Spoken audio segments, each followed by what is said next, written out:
Quoi faire quand un souvenir, une problématique désagréable revient la nuit et vous réveille?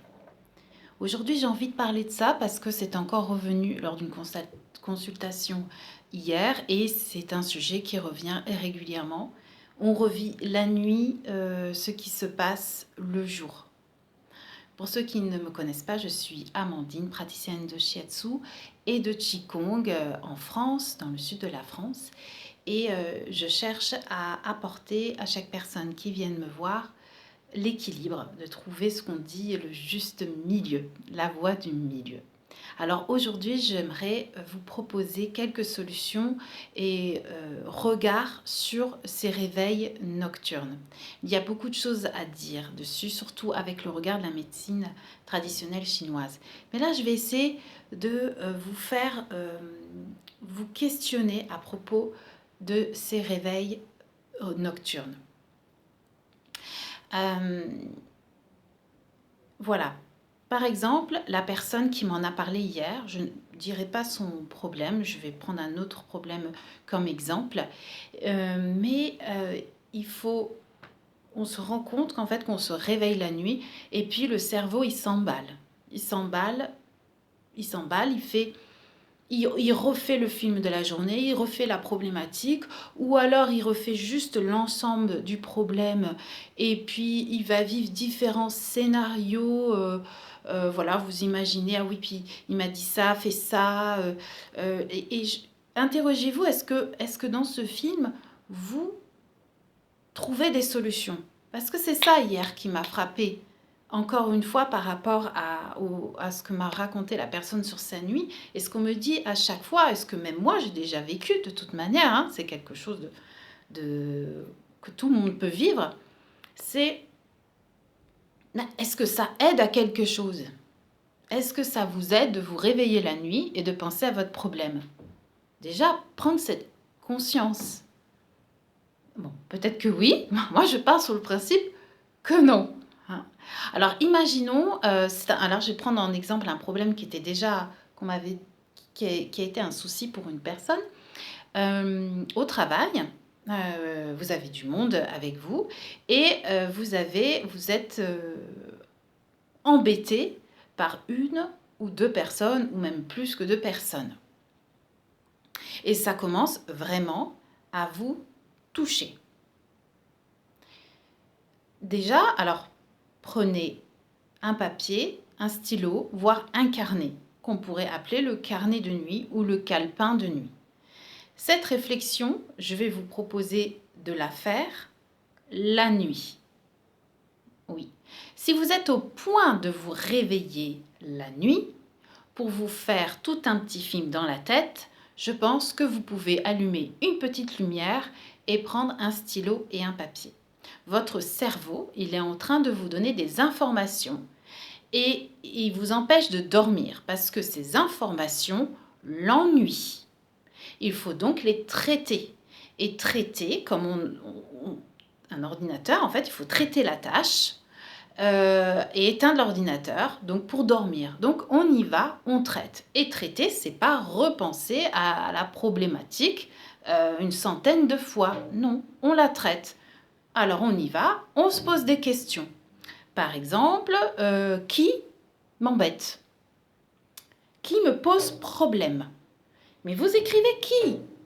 Jean, Madeleine. Vraiment, vous énumérez, vous énumérez, vous énumérez. Personne ne va lire votre papier, vous pouvez marquer qui vous voulez, on ne le saura pas. Ensuite, vous pouvez écrire quand est-ce qu'on m'embête, qu'on me pose souci. Après, vous le faites à votre problématique. Hein. Là, je pose le décor d'un souci que j'ai rencontré. Quand est-ce qu'on m'ennuie? Alors, au bout d'une heure, quand je suis arrivée, dès que je suis arrivée, je suis trop sollicitée, on ne me respecte pas. Quand, avec les petits mots-clés à côté, si vous voulez, mais c'est plutôt quand. Oui, on va commencer par quand. Le comment va être à côté. Donc quand, voilà, quand j'arrive une heure après, au moment où je vais prendre ma pause, j'ai plus le temps de prendre ma pause parce qu'on me parle. Voilà. Et à côté, vous faites ce comment sur lequel je venais. C'est-à-dire en vous parlant de trop, en vous faisant perdre du temps, en vous rajoutant des tâches qui ne sont pas les vôtres normalement, euh, en faisant du bruit, par exemple. Ça, j'ai entendu le bruit. Par exemple, un groupe qui se met à côté, qui parle, qui vous déconcentre. Hein, ça, on me l'a raconté. Voilà. Donc, c'est qui, quand, à quel moment et comment. Déjà, vous plantez le décor. Vous plantez le décor en 1, 2, 3 nuits, vous voyez, mais voilà, vous réveillez, ok. L'idée est vraiment de dire à vous-même, finalement, à votre cerveau, je t'écoute, il y a une problématique, la nuit est le meilleur moment pour me la dire parce que je suis au calme, donc ok, je fractionne, j'écris. Après avoir fait ces 3 colonnes, il va falloir marquer des solutions. Parce que sans les solutions, vous n'allez quand même pas encore dormir correctement. Les solutions, vous allez les chercher par rapport à ce que vous êtes capable de faire. En règle générale, si au travail on est comme ça un peu mangé par les autres, c'est qu'on est plutôt réservé, qu'on a plutôt envie de faire plaisir, qu'on est prêt à se mettre beaucoup de charges sur soi. Donc il n'est pas simple de réagir. Alors vous allez faire des petits pas. Mais à chaque fois, vous avez un petit pas à faire pour chaque moment de la journée et par rapport à qui vous ennuie. Si vous avez remarqué, là, du coup, en faisant cette liste, mais c'est dingue, c'est vrai qu'à chaque fois, à 10h moins 5, hop, il y a la réunion qui se met à côté de moi et je ne peux plus sortir pour aller prendre ma pause parce que je suis accaparée ou j'arrive pas à me concentrer. Eh bien, c'est très bien. Allez, 10 minutes avant, vous allez vous organiser à faire autre chose. Ou vous avez déjà votre casque avant que les personnes arrivent. Des toutes petites actions. Vous cherchez des petites choses qui restent confortables pour vous. Et vous en marquez pour chaque. Après, il faudra aller un petit peu plus loin, mais ça pourra venir tout seul pour avoir des solutions beaucoup plus concrètes. C'est-à-dire rentrer dans la parole, dans l'affirmation de soi. Ça sera vraiment l'objectif un peu plus loin. Ensuite, je voudrais vraiment vous dire que certaines personnes, elles viennent me voir, elles dorment pas, elles dorment mal depuis des années. Elles savent même plus depuis quand. Comme si c'était normal. Mais non, ce n'est pas normal. On peut avoir peut-être pas besoin de 8 heures de sommeil, mais on a besoin d'un temps de sommeil suffisant. Et si on commence à se réveiller fatigué, c'est l'alerte. De temps en temps, dans l'année, on se réveille fatigué, on est OK, hein, mais je parle de quelque chose qui devient chronique. Au-delà d'un mois, on s'alerte. Hein. Donc on se réveille mal, on se réveille avec des douleurs, hein, parce que ça finit par toucher le corps. Là aussi, on arrête et on prend le temps, on réfléchit. En médecine chinoise, le déséquilibre, parce que c'est vraiment un déséquilibre, hein, je parle beaucoup de déséquilibre et d'équilibre, parce que c'est ce chemin sur lequel on devrait être, la voie du milieu, que à peu près toute nos vies soient équilibrées, sur l'action, sur le repos, etc. C'est vraiment l'idée du yin-yang. Le déséquilibre que va créer la mauvaise nuit, le manque de sommeil. Le manque de sommeil va nous faire épuiser trop dans cette énergie vitale, dans ce chi, dans ce ki, dans ce prana, hein, pour certains. C'est pas bon. Ça prend notre essence, notre énergie. Ça va finir par toucher donc les émotions, parce qu'on va commencer par être irritable, plus anxieux, plus dans la tristesse. Il y a quelque chose qui va se développer là-dessus. Et après, ça va toucher le corps. La médecine traditionnelle chinoise met les deux en même temps, hein, les émotions et le corps. Et ça va toucher un organe en particulier selon l'émotion qui nous touche le plus. Par exemple, si je parle de l'anxiété d'aller au travail qui nous réveille la nuit, c'est particulièrement l'estomac qui va réagir. C'est valable pour un adulte, c'est valable pour un enfant, un adolescent aussi, hein, entre parenthèses. Et, euh, et si par exemple c'est la peur, une autre émotion qui vient, là ça va toucher par exemple les reins. Alors il va y en avoir pour chaque organe, mais c'est pour vous montrer que tout doucement, ce qui peut paraître être juste une mauvaise nuit, des mauvaises nuits et qui devient routinier, peut devenir une grosse problématique très sérieuse de santé. Alors, je vais vous donner juste une petite chose à faire, le soir et la nuit, parce que une nuit va emmener une mauvaise journée et la mauvaise journée va emmener la mauvaise nuit, hein, et puis vous allez rester comme ça bloqué. Donc, préparez-vous le soir à bien dormir, avoir une solution la nuit quand vous vous réveillez et ensuite la journée sera donc meilleure. Évidemment, les questions que je vous ai proposées en début de cette capsule, vous pouvez les faire le jour, hein. Moi, mon idée, c'est de vous dire que la nuit, quand vous vous réveillez, c'est une perte de temps et c'est plus qu'une perte de temps que de penser et de repenser à la problématique, comme ça, en boucle. Parce que le cerveau, il va continuer, il est là-dedans, il aime ça. Non, il faut le diriger, lui dire, ok, il y a un problème, je cherche une solution. Si c'est à 2 heures du matin, je la cherche à 2 heures du matin. De toute manière, ça reste comme ça. À moins de prendre un cachet facilité pour dormir. Mais moi, là, je ne suis pas là-dedans. En tant que praticienne de shiatsu, je suis dans les solutions et pas dans le cachet. Quoique, parfois, quand c'est trop loin, on peut prendre tout à fait un cachet, évidemment qui a été mise par un médecin, hein, une ordonnance pour que vous preniez ce qu'il faut, que vous n'ayez pas d'accoutumance, donc suivez bien la chose, mais à un moment, il faut se pencher vraiment sur la racine du problème. Donc, quitte à être réveillé, vous mettez votre énergie aux solutions. Une des choses qui peut aider le soir, la nuit, ce sont les huiles essentielles.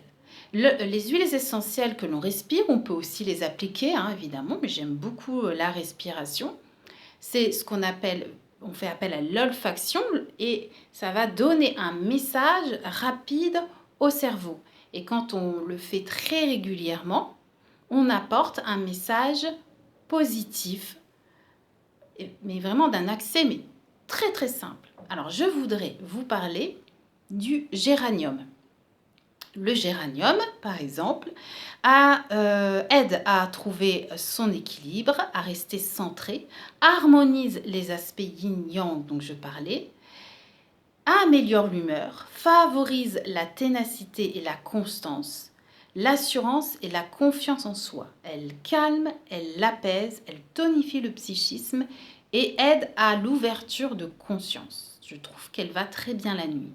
C'est l'huile essentielle qui ressort par exemple dans l'eau de soin de chez Altera Bio Indigo. Donc c'est un conseil que je donne justement quand on vient me voir. Ce sont des mélanges d'huiles essentielles qui vont avoir une action très rapide. Les huiles essentielles que vous respirez ou que vous appliquez, que vous respirez, alors il faut évidemment mélanger les essentielles à une huile végétale, hein, quand vous la mettez sur vous, que vous la respirez, vous envoyez un message vraiment rapide. Et ça, pour moi, voilà, c'est un compagnon, ça aide au quotidien. Celle-ci, par exemple, elle va avoir un mélange 1, 2, 3, 4, 5, 6 huiles essentielles et elles vont permettre la production de mélatonine pour débrancher le cerveau, j'adore ce mot, du niveau conscient pour plonger et se préparer au travers du sommeil dans l'inconscient. Voilà. Donc on est, par exemple, très bien, si vous décidez de prendre ça, c'est facile, vous pulvérisez dans les mains, vous frottez et vous respirez autant de fois que vous voulez les huiles essentielles. Donc là, je propose un mélange, je propose une marque, mais vous pouvez évidemment vous servir tout seul, par exemple avec le géranium ou une autre huile essentielle qui vous serait conseillée par un thérapeute ou par la pharmacie. Et vous rajoutez ça à votre soirée, à votre nuit et pourquoi pas vous l'emporter sur votre lieu de travail ou autre. C'est le compagnon, c'est ce que je dis, elle va vous accompagner, cette huile ou ce mélange d'huile, dans votre journée et dans votre nuit. Ça fait des années que je fais ça et que je propose ça et ça fonctionne. Donc voilà, je pense que vous allez m'entendre en parler régulièrement, mais les huiles essentielles, bien utilisées, c'est bien. C'est une chose. Après, le soir, vous pouvez vous allumer la bougie. En fait, c'est comme le rituel, on dit, hein, des enfants. On se prépare à dormir. Ben, vous allez vous préparer à dormir. Donc, c'est évidemment pas l'écran, le ci, le ça. C'est je vais bien dormir. Et je rebondis sur ça. Si c'est l'anxiété votre problème, arrêtez, bannissez le je suis anxieuse. Je suis un. Non, non, vous n'êtes pas, parce que là, vous faites rentrer l'identité de je suis anxieuse. Moi, être l'anxiété. Non, je me sens anxieux, anxieuse. C'est un ressenti, c'est une émotion. L'émotion, elle est là. C'est pas moi. Non, je ne suis pas. Je me sens, je ressens l'anxiété. Mais ne vous identifiez pas à votre émotion. Ça, c'est une deuxième clé très importante. Corrigez ce que vous vous dites. Voilà. Ensuite, je voulais aussi vous parler d'un petit massage que vous pouvez faire le soir, que vous pouvez faire la nuit, après avoir correctement parlé à votre cerveau, réfléchi, écrit, pour apaiser. C'est très simple hein, en plus. Alors, derrière l'oreille, en fait, vous allez passer tous les doigts, enfin les doigts, on va dire soit 2 doigts, soit 3 doigts entre index, majeur, annulaire. Et vous allez frotter derrière l'oreille, pas complètement collé derrière l'oreille, on va dire 2 cm derrière l'oreille. Vous allez passer par la base du crâne et vous remontez dans les cheveux. Derrière l'oreille et vous redescendez. Vous faites ça des deux côtés, vous montez et vous redescendez.